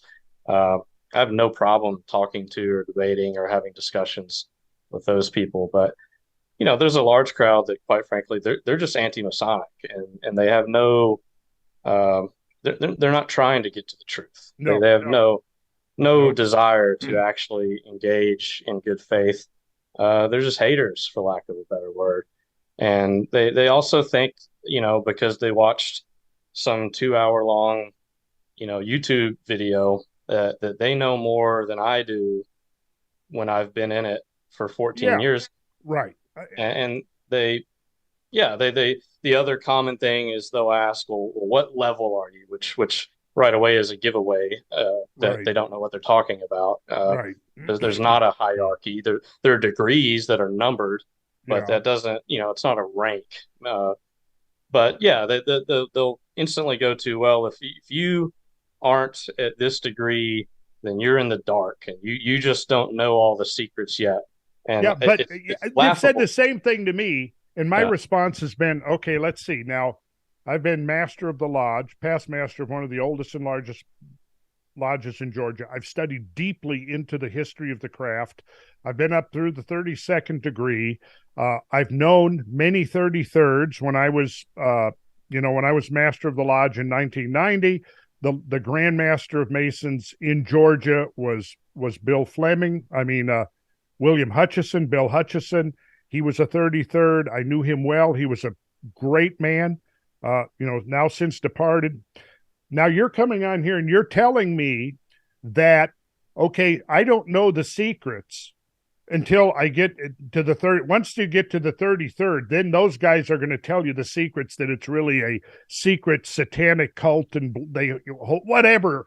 Okay, so then my reply to one of these guys, and it was quite prominent, was that, okay, so I've been a Mason for 40 years, and I've known hundreds of Masons, sat in lodge with hundreds of Masons, more than I could possibly count, from all walks of life, studied deeply into the craft. But how is it that if all of these Masons get up to the 32nd degree and they don't know what's awaiting them in the 33rd degree, that it's all secret, and they don't know, is what you're saying. But you know? Well, just explain me how the hell do you know? You stupid, but I'm not even going to say it, but that's what I'm thinking. Yeah, he's right. It's YouTube, man. Yeah. YouTube Unbelievable. tells all. Well, it's really it's a loser mentality and mindset, and I don't, obviously as an individual, as a human soul, I have love for these people, but the people that want to have certain views, it's almost, it's more than just views. It's a mindset. It's a worldview that, in my mind, it's really a loser mentality. And we have too much important work to do than to waste our time with losers. And that's just the truth of it. I would have to agree with that. Yeah, it's just that I've tried to get my head wrapped around what it is now that has changed since I was coming up. And one of the things is that, mostly what you've got now is a forum where anybody, any ignoramus can get on and start spouting opinions. Until the internet came along, I mean, what did you do? You could have an opinion, but most of the people with opinions about things were actually people who studied the subjects that they were opining about. And what was your public forum? Well, I mean, I guess you could get on radio and television shows, but probably one of the most prevalent public forums was letters to the editors of the many, many, many diverse, independent newspapers all over the U.S., right? Hundreds and hundreds of them. And of course, if you just wrote some gibberish or some half-baked nonsense, or it's obvious you're just spouting something off you know nothing about, well, the editor would look at that and it would go right into the trash can. You had to at least show that you'd put some effort in, that you'd thought about the issue that you're questioning or commenting on. Now, any damn fool can come on and comment on, and they do, and it's kind of mind-boggling to me sometimes when I see the stuff that people are writing. You've heard the old, what is it? It's from the well-known phrase, what was it? For ye suffer fools gladly, seeing ye yourselves are wise. And then, of course, that was picked up by Churchill in one of his, I think it was in Hamlet, some reference to suffering fools gladly. And I'm kind of at the point at my life now where I'm not willing to suffer fools gladly anymore. I don't have time. For me now, it's more a matter of patience. I don't have the patience for these idiots. And I feel like if there's enough comments that come in that say the same thing over and over again, well, yeah, maybe you take and collectively address, like we're just doing right now, the idiocy that's being promoted out there about Freemasonry by people who don't know anything about Freemasonry and have no idea of what the history of it is. They, the whole idea of the secrecy of Freemasonry. Well, there's a couple of reasons for that. See if you guys agree with this. First and foremost is the idea that throughout history, there have been times when, if you espouse certain ideas or were custodians of certain information, it could be a death sentence. And the fact that, when you look at when dictators and despots take over, one of their first acts is, whether it was Mao or Stalin or Hitler or name any tin pot despot that you want to name, they take over. Typically one of the first things they're going to do, they're going to shut down Masonic lodges. Yeah. And they've done that over and over and over again. Right. So, I mean, there's that reason for secrecy, right? It's a very important point. to we can have discussions all day long, but the easy way is just judge us by our works and judge us by our enemies. And as you said, everywhere that there is an enemy of freedom, anywhere that there's tyranny in the world, they suppress Freemasonry. That's exactly right. And if people would actually investigate and learn about the authentic history of the craft before watching some mindless video on YouTube and thinking they've got the truth now. But you know what has happened, I think, since the peak of Freemasonry in America was, am I right here? Would you say that this is an accurate would be that it was about mid-20th century? Yeah, post World War II, there was a mass, and World War One, but big booms after those. A lot of men came back from overseas, and they still wanted that fraternity and that brotherhood that they had overseas. So the fraternity just exploded. If by peak you mean membership. Yes, that's what I mean by membership. If you mean by peak, if you mean by actions in the world, the American Revolution is pretty cool. Membership wise, mid-20th century. Yeah, membership. Yeah, we've done a lot of incredible things as a fraternity when we had much smaller numbers. So we certainly don't judge the health of the fraternity only by numbers, but right. And I've noticed that when I came in 78, I was 27 years old, and I was the youngest member of my lodge. And I would say the median age of my lodge was in the 50s. And so a lot of the gentlemen in the lodge, they were the World War II, even some of them were World War I generation. And some very distinguished individuals in there who played important roles. Retired Admiral of the Navy, who was one of the best lecturers in the lodge. And I would really enjoyed his lectures. There was others, an architect who was one of the few people that had learned about the Masonic traditions of architecture, and he actually designed the great temple building on Peachtree Road, where about 10 Georgia lodges meet, and incorporated Masonic geometry into that. Henry Gregson was his name. Very distinguished architect, I'll bet. Is that building in downtown Atlanta? Yes.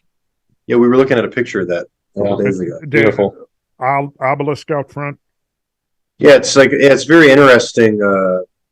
Very interesting design. It is. Yeah. So yeah, that's I probably could pull up a picture here. Kyle, while you're sitting there, could you try this? Sir. Masonic Temple, Atlanta.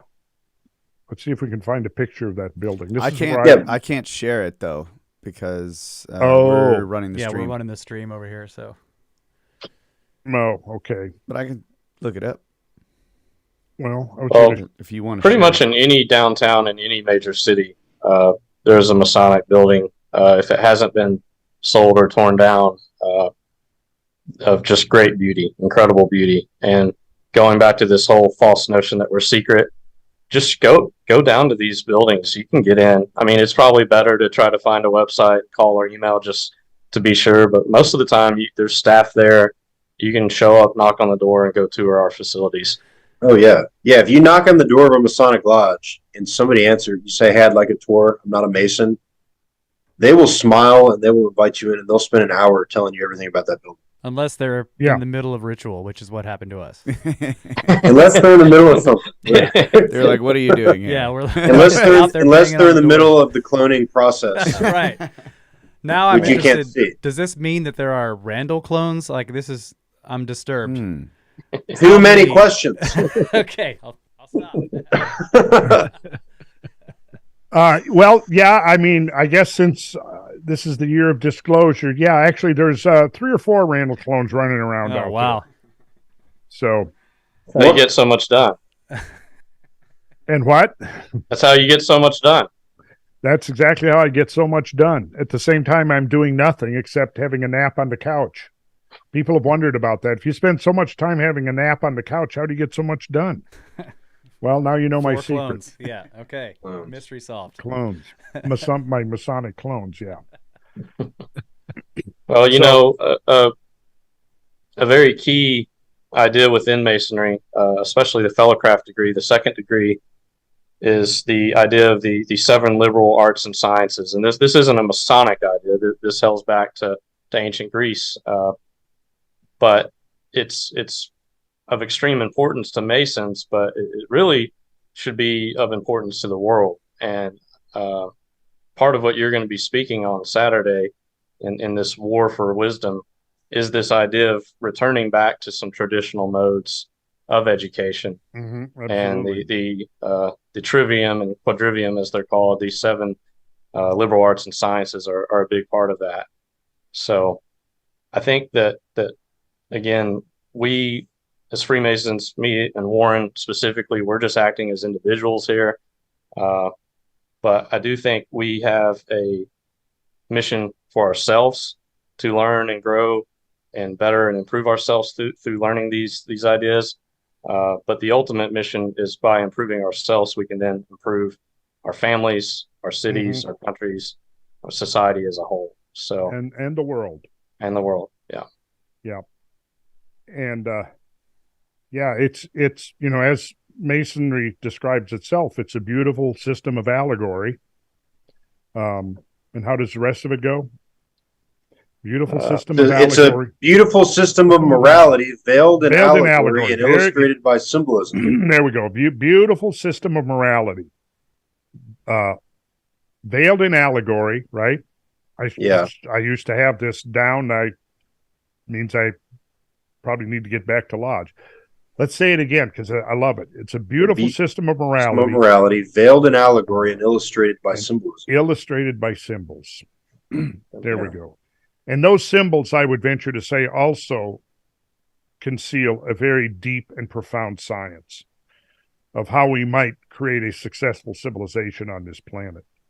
And that, to me, is the thing that I've been most impressed about the craft, is this incredible wealth of knowledge and wisdom and information that the craft is custodians of.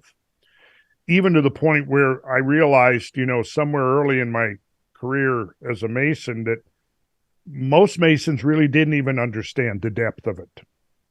And I've spent, decades looking into it, and still I'm only just beginning to appreciate the immense treasure trove that the craft has been preserving for humanity for centuries, if not millennia.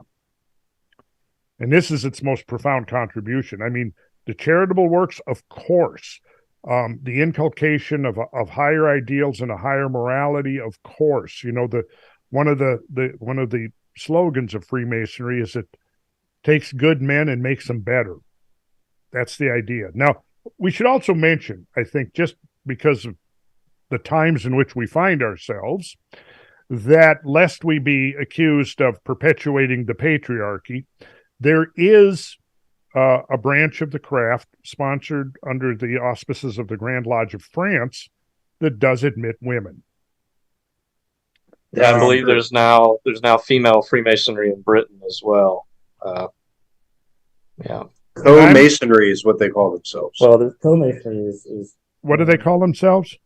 Co-masonry is male and female. Right, sure. But there's also a female-only Freemasonry. Yeah, they won't let us in. Ryan and I put wigs on and tried to get in. They wouldn't let us in. They wouldn't let, even though you put on lipstick and wigs, they wouldn't let you in? We did the whole thing, yeah. Well, I told them I identified and everything, and they wouldn't let me in. They wouldn't let you in. Sadly, Warren is just not a very attractive woman. Not an attractive woman. The first time I met Warren, he hadn't had a haircut in a while, and his beard was like this. My first impression was, he's like a reincarnation of a 19th century Masonic scholar. And I could probably dig up pictures, I'm Albert Pike, obviously, right? But maybe it was a James. That's what you reminded me of, Warren. I thought it was a good look. What an honor. Thank you very much. I'll take it. Yeah. Although I don't know if a 19th century Masonic scholar would have had a bath too often. I don't know how they would have run it back then, but yeah, fair enough. Okay, well, anyhow, so we mentioned that Freemasonry, I think we should go back to this idea for a moment, and that is that, from its peak, mid-20th, post-World War II, and was still riding on that wave when I came in. What I've seen is a slow and steady decline each kind of decade that goes by. A new generation comes up, and they seem to have less interest, except there have been some spikes. I guess in the 80s, there was kind of a spike of interest in Freemasonry with the publication of Holy Blood, Holy Grail, and several other related works that referenced Freemasonry. It led, I would say, guys maybe, say, Brad's age. Brad's not quite a generation younger than me. What are you now, Brad? You're 50 now, right? No, how old are you, Brad? Plus. Yeah. So He's okay. young. So we're not quite. We're a short generation apart, but there was a spike of, say, people in Brad's generation in the 80s that came in, having been exposed to it through a number of books that were published in the 80s and stuff. And in that sort of decline, I noticed there was another kind of a spike of petitions to the lodge in the wake of the Da Vinci Code and all of that interest that was kind of stirred up in that milieu there, which was what? Was that 90s?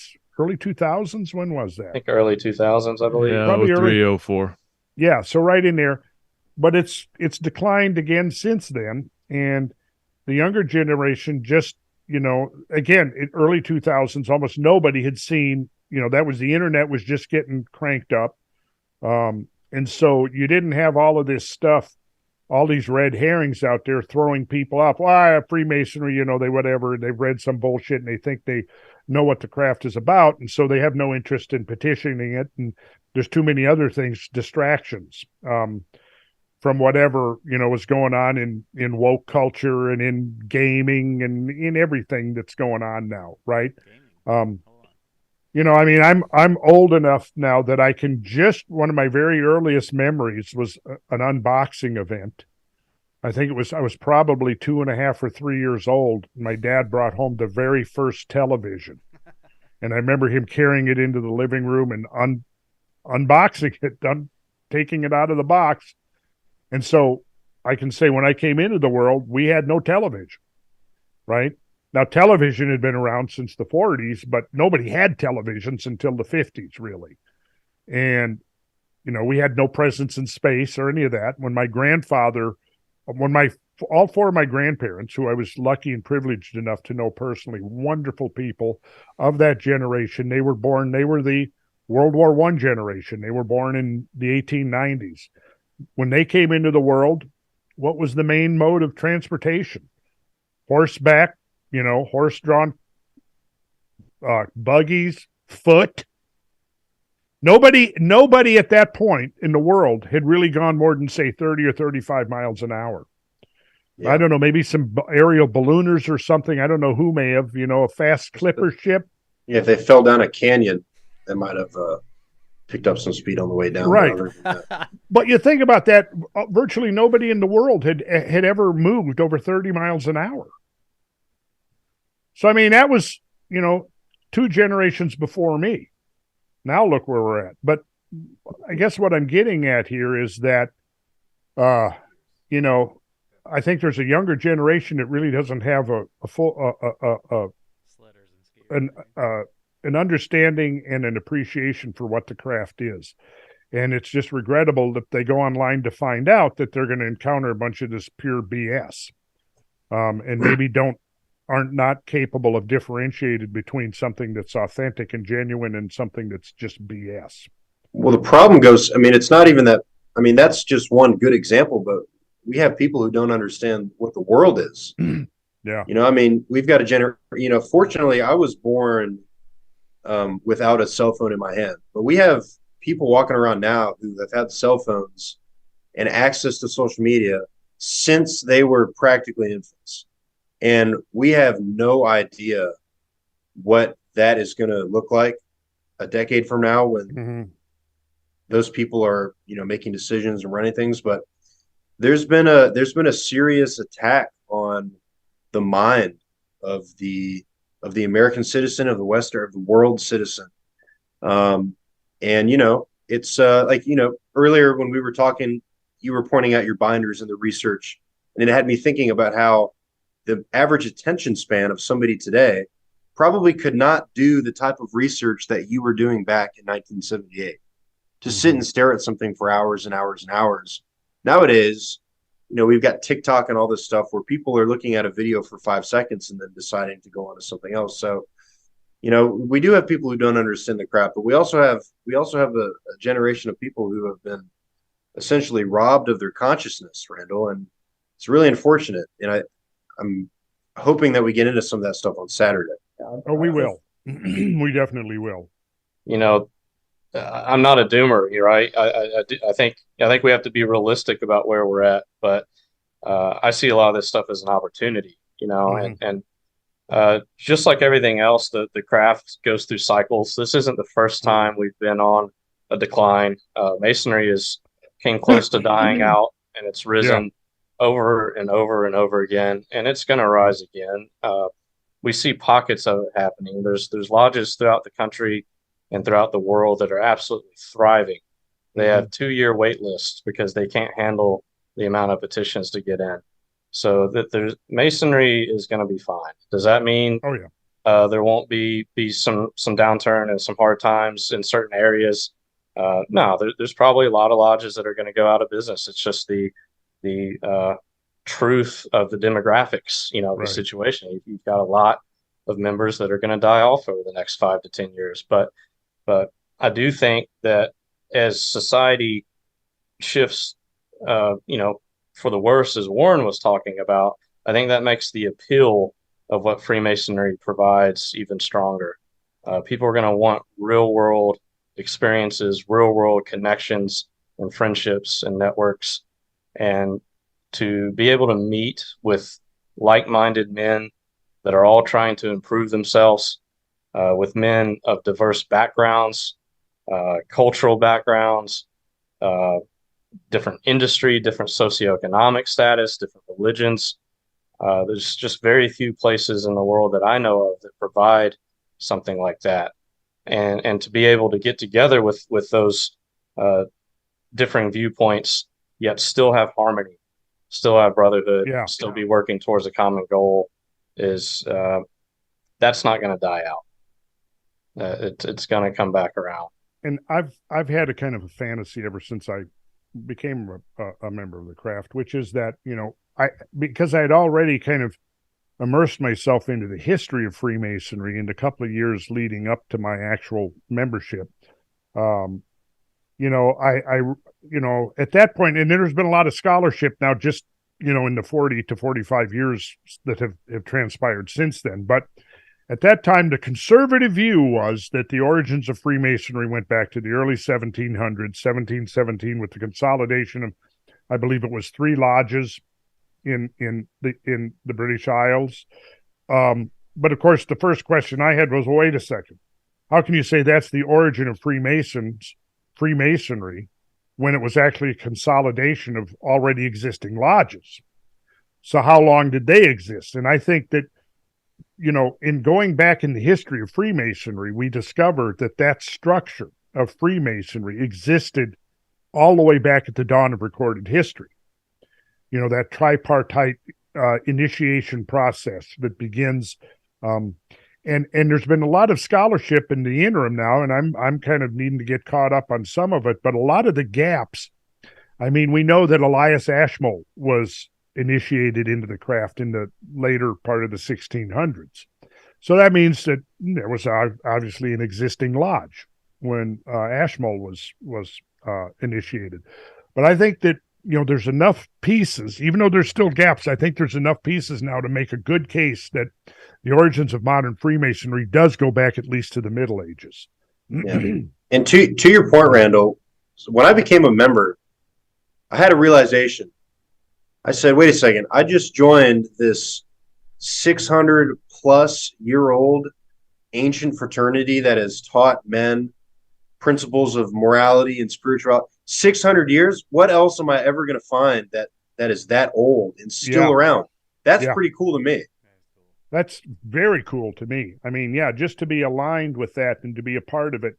Every time I go and I sit in lodge, I get this feeling that overcomes me, that I'm sitting here and I'm experiencing something that men have experienced for hundreds of years, going way back.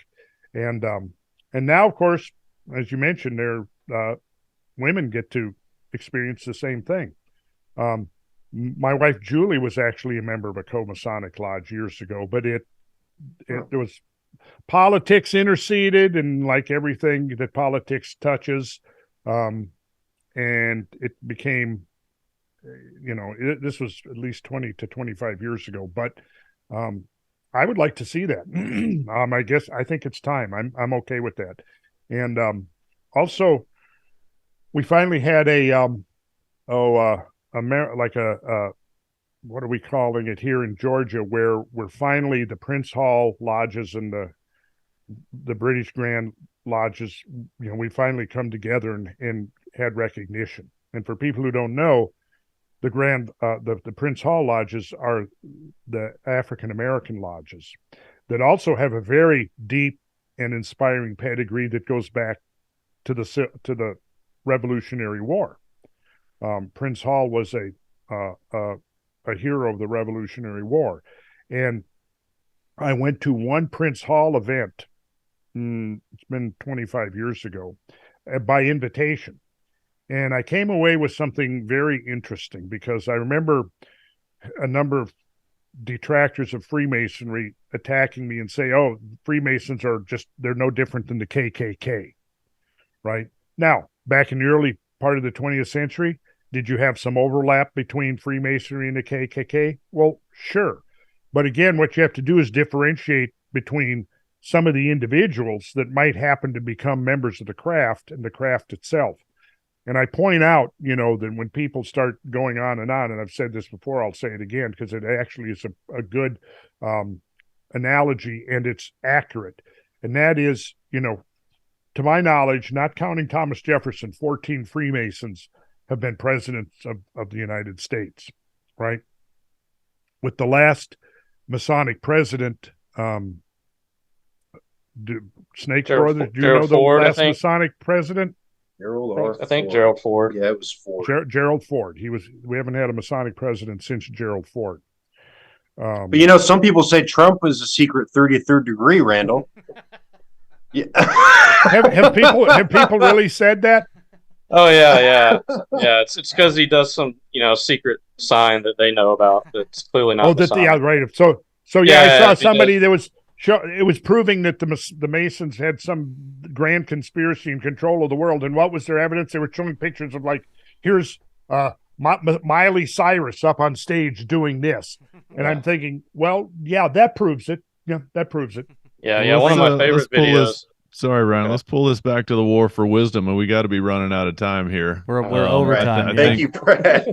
Yeah, I think part of the target that is on Freemasonry is to keep us from knowing our history and learning these things about our past. And same thing with the target that's on Graham. There's something that they don't want us to know about our past or even ask questions about it. So what you guys are doing with this project, the Tri-Pillar Project, and having Randall in and Ed this upcoming weekend, Saturday the 4th, right? The March 4th day. Randall, you want to either of you guys, talk about a little bit more of the War for Wisdom and what you're going to be able to get into, Randall, on Saturday? Well, it's mostly going to be around this topic of education. And it's going to kind of be two things. It's going to be, what has happened to education in this country and why it's degenerated so severely, so quickly.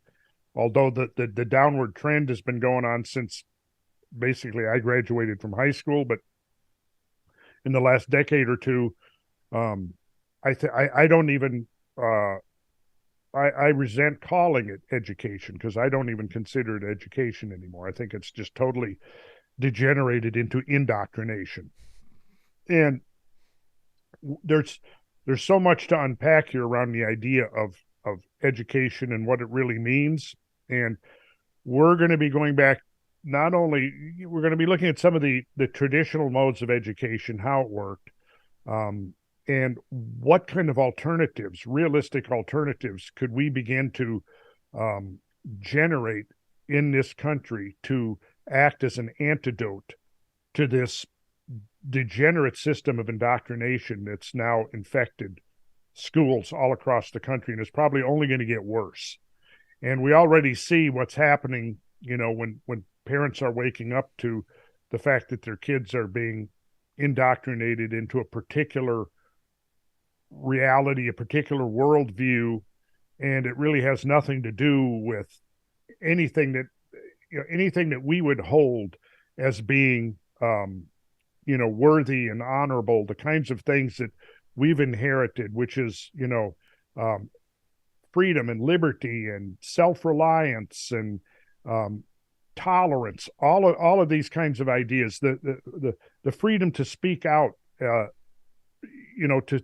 talk about controversial ideas without fear of recrimination or reprisal or suppression, all of these kind of things, these values that we hold as important and true. There's, I think, a movement now, people coming together. I think Freemasonry will have a role because, after all, isn't Freemasonry ultimately about education? I think I want to give a quote here from the great Masonic scholar Albert Pike, who has been unfairly and inaccurately maligned, again, by the attackers on Freemasonry, who cannot apparently look at history outside the context of 2023. I think, who it's coined the term presentism, the inability to look at history except through the lens of our own society and the cultural values of our own time, not understanding that when you strip the context of history from any of these things, you're not going to have an accurate understanding. So this same applies to the attacks on Albert Pike. To, look, Thomas Jefferson, they're attacking Thomas Jefferson. Really? Well, first of all, let's be clear. We're all humans. Nobody's perfect, right? Nobody's perfect other than, if you're a Christian, you believe that Jesus Christ was perfect, but we don't have to get into theological discussions. But the point is that you can dig up something to disparage anybody. And the people who are digging up the dirt to disparage people that they don't like the politics or whatever, hey, let's take a look at you. Let's take a look at your infractions of moral behavior. And I bet you we'll come up with a big list of things on you. So quit being a hypocrite. So I just wanted to say that because right now I'm going to dispel the fact that you can dismiss this quote because it's from and regardless of whether the man was perfect or had personal feelings or whatever, he was a incredible scholar, right? Here's a quote. Masonry follows the ancient manner of teaching. Her symbols are the instructions she gives. And I appreciate the fact that he sees Freemasonry as a feminine force, okay? And the lectures are but often partial and insufficient, one-sided endeavors to interpret those symbols. He who would become an accomplished Mason must not be content merely to hear or even to understand the lectures, but must, aided by them, and they having, as it were, marked out the way for him, study, interpret, and develop the symbols for himself. In other words, recognizing the importance of individuation and one coming to your own conclusions about what these symbols mean. And yes, of course, listen to the lectures, learn the traditions. But Freemasonry is, to me, as much as anything, as much as the charity, it's about education. And it's about preserving knowledge from our past that's critically important to our future. And so the thing on the 4th is going to be about the idea of what can we do to try to turn the tide to get back to authentic education, to bring up kids not indoctrinated into this wokeness and all of this, the distractions. all of the distractions, but to get them focused on reality. What is our real history? Bring not just young people, but to me, education should be across the age spectrum. I don't like the idea of segregating and saying, okay, we're going to put all first graders on one tier, second, third, and it's going to be this hierarchy. I think young people learn better when they're surrounded by their elders and they're taking their cues not from a vast sea of their peers who don't know any more than they do. And you have 40 children, 40 young people, and one adult. The adult becomes the other. But if you look in traditional societies, young people were integrated into the adult society at least from the age of adolescence. You start integrating them so that by the time, you consider this, Benjamin Franklin was running a print shop at 12 years old. Yeah. And it seems that what our education is doing now, it's about inculcating perpetual infancy. So now we have college kids that are freaking out at some microaggression. Oh, no, we can't. We can't listen to a conservative. We can't listen to a libertarian, or we're going to have to go to, what is it, the cry circle or whatever. We're going to all have to cry, have a good cry. What? Cry circle, that's good. Cry circle is a fantastic name. Yeah, that's better than safe space. I like that.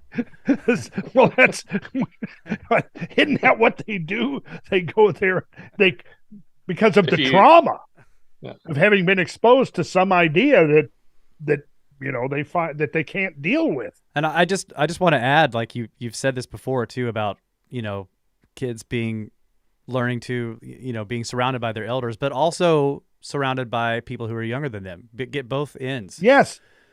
Right. And learn from the elders, and then learn to be the elder to the youngers. And they do. Yeah, they do. Right. And what we've seen already, just to me, is very promising and supportive of this interpretation, as we've seen some of the kids now that have started coming on the tours with us. Yes. I think that's just, I really like that a lot.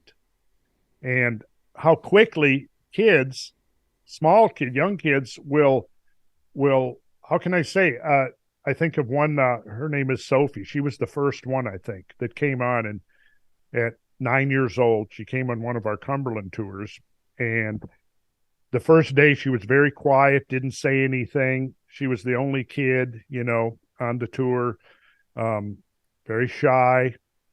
By the third or fourth day, though, she's totally engaged, hanging out with the grown-ups, having a great time, playing tricks on people, telling jokes, just having a really good time. And she's been back on 2 tours since then because she had such a good time. The next tour, Clyde brought his boy Shinga, and the two of them became great friends. But and he was, a year older maybe, but it was just so wonderful to see them interact, and then to see how they were just totally comfortable being around grown-ups of all ages, from college age up to senior citizens and everything in between. And pretty soon it was almost like the age barriers sort of dissolved, and what a completely different context in which to learn. Because look, at kids naturally want to learn. They're curious about everything. And all you need to do is, I think, is just put the resources in front of them. But now it's indoctrination, and the whole system of to me, it's like, okay, when I was organizing classes for homeschool, which I did for 15 years, I would get kids and we would go out. We're teaching math, right? So we're going to learn some trigonometry. So what do? I bring them to one of my job sites while we're studying trigonometry, and the boys are building a roof. And then I go and I show them, here's how we're using trigonometry to lay out and figure out the angles of this roof and how to build it. Or this stairway, or we're setting up the batter boards for a job and running the strings, the building lines. And of course, we're using geometry through that whole process. I would bring them out there and I would show them how to look through the transit, how to shoot angles, how we would use geometry, take its diagonals to make sure that it was square.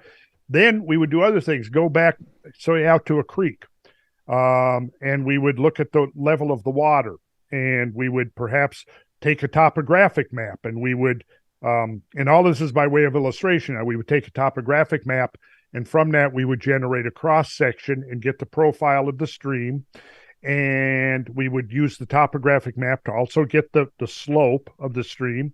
And then we would use a simple formula to figure out what is the flow of that stream. Then we have a heavy rain. Within a couple of days, we go back to the same creek, and I would get the kids doing detective work. I would say, come on, let's see if we can find the high water mark. And so the kids would begin to look. They would find like a little piece of trash up in a tree branch that you knew that had been floating in the water and got trapped there. Or up on the floodplain, there would be a fresh layer of sand that told you that the waters rose up out of the creek channel and spread out on the floodplain.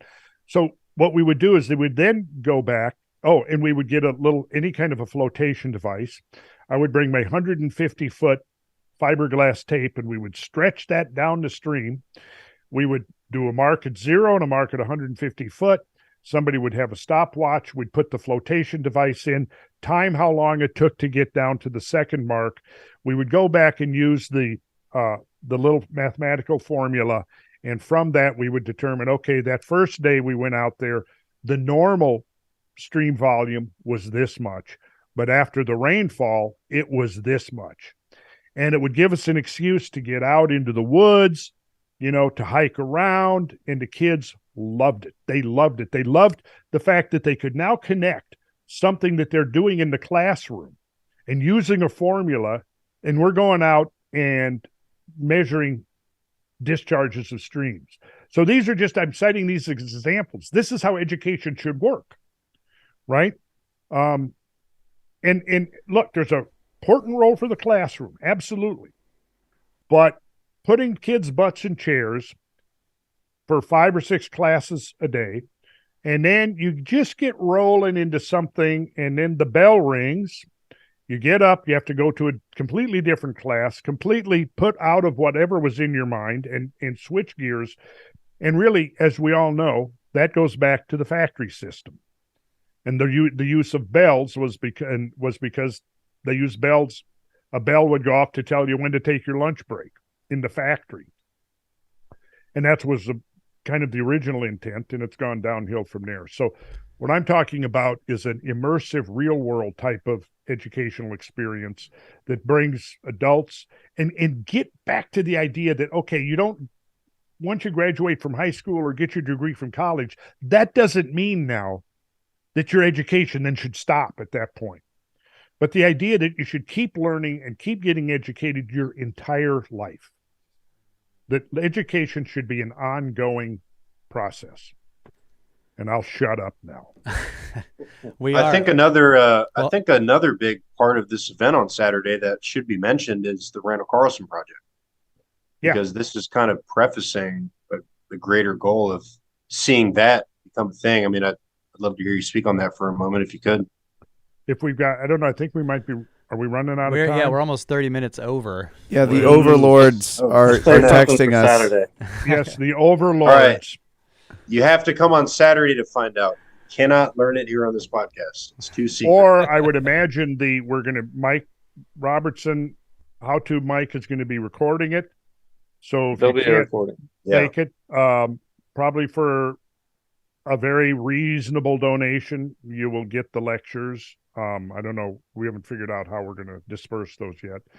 We did not get back to the thing that I wanted to get back to, but we will come to that in a future. You guys come back again, and we will get serious. Yes. Okay. Sounds good to me. All right. Because there was a reason I felt like compelled to talk about dogs when we started you guys missed that. You guys weren't on. Yeah. But we went elaborate I was discussing the life stories of my dogs. But at the same time, you understand, this is the way my brain works. On one level, I'm discussing the life history of my dogs. But on the other hand, I'm also discussing stellar cosmogenesis. Well, I'll be honest. We were walking over from the Symphony Center, coming over here to get on the podcast, and we said, I wonder what they're talking about. So we opened up the live, and we heard you guys talking about dogs. We were like, what in the hell are they talking about right now? Like, what are we about to jump into? Just letting him go. Pyrenees puppies. That's right. Puppies. We were talking puppies. Yeah. I was like, all 10 right, I minutes guess we'll of figure puppy something talk. out. Yeah. Yeah, it was puppy talk. It was. I mean, I was like, man, I don't know what's going on, but I guess we're going to be a part of it in 10 minutes. So. Puppy talk. Well, just in the context of everything we've been talking about here, yes, there's a 5-pointed star in Masonic lodges. We'll leave it at that. Seriously? That's Well, that right, makes sense. we're a half hour over. I mean, so Yeah, I've And got the a slide I'm overlords- going to put up before you guys shut it down. Just a promo for the event. Okay, So well, Yeah. let me, Oh, let me okay. share that screen and you can fade out after that. But yeah, let me put that up before you shut it down. Oh, hey, Randall, we also noticed something interesting. Our event is called War for Wisdom, and the date is March 4th, which I thought there was a nice militant phonetic thing. We're marching forth in the War for Wisdom, Randall. I thought There we that go. was very interesting. okay. All right, I like that. March 4th. Do it. That's cool. Yeah, I thought it worked out. I didn't plan it. And it's Ed's birthday. And it's Ed's Oh, birthday. Ed's birthday. Well, that settles it then. That's a holy day. There you go. All right. Been Well, marching forth without Okay, knowing it. and I guess so. Were there comments and questions that came in? That there were, yes, we had some super chats. I did tell the chat a couple of times I didn't think we were going to get to any questions. So thank you, chat, for sticking with us. You guys are always great and entertaining. Thank you for all the super chats. Logan, Mark Francis, Logan again, Bruce, Pencil, P Atlantis, Luke, Greedo the Green, West Britannica says a bunch of you. Osiris. Oh, Osiris is donating. Captain Cave Dad, Misfit Pilgrim, Captain Cave Dad again, G the Skater, Kyle DeLille. Hey, buddy. How's it going? Sweet Pete, Dave's World, Trapzilla, Ryan. Ryan donated a bunch of times. Real Talk, Ryan again. And we also have David. And one more from Ryan. Thank you, guys. Sorry we didn't get to any of the comments. This was more of a long-form discussion with Randall and these guys. So maybe next time we'll Thank get you to very some much for questions. Yeah, those. thank you we'll for do all it the again. donations. Yeah, Absolutely. keep these questions and comments, perhaps, Keep and them. maybe we could sort of pick up this thread of conversation our next get together. Okay. Yeah, there's a bunch of questions about books stuff, so we can Yeah, do that. Yeah, I'd like just to this recommend once, books. Randall. Next time you keep them. I'll send them to you. There you go. All right, guys. Great show. Thank you so much for joining us. Really appreciate it. Thanks, Yeah, guys. thanks, Yeah, guys, sure. and we'll see you this weekend. See So you yeah, this we'll be weekend. back in touch, letting you know. I'll most likely be coming up on Friday morning and get there. What time is Ed's lecture? 6:30. Okay, and what Yep. about dinner? Are we not having dinner? Right, We'll have dinner Yeah, we are having dinner we're having dinner. in this After- room. in Oh, this right room right in here. there. Actually, yeah. If you guys, yeah, Ooh. this is where we're going to be eating. That's the table right there. So All right. Oh, okay. We'll set up. So what time is dinner? 6. We'll eat and then we'll sit down and so we'll eat at 6:30. We'll serve at 6:30, and then Ed will lecture while we enjoy our dinner. All right, we're going to shut down the Okay. stream. Thanks so much, everybody. Yep. Good Yeah, night. See if I thank can- you, everybody. See if I can share this. Yep. Thanks, y'all. Oh yeah, the graphic. People need to know where to go if they want to come on Saturday. Yeah. It's Oh, you're taking gonna it share it away- before we stop the it's- stream? Okay, go ahead. It's taken away from me. Is that Boom. it? That's it. March 4th, 1 to 5 p.m. Go to trypillarproject.com to get your tickets. I think we've still got a few left. We're almost at capacity. So It's going to be Go pretty get 'em. full. Yeah, Yeah. there's a lot of people signed up for this, so it'll be Excellent. interesting. Thanks, guys. Great. All right. Good job, Randall. All right. Good deal. Thanks, Brad. Good night. Good to meet you guys. All right, see you guys. Y'all take it easy. night. Enjoy your evening. You too. Will do. Thanks for coming on. Later.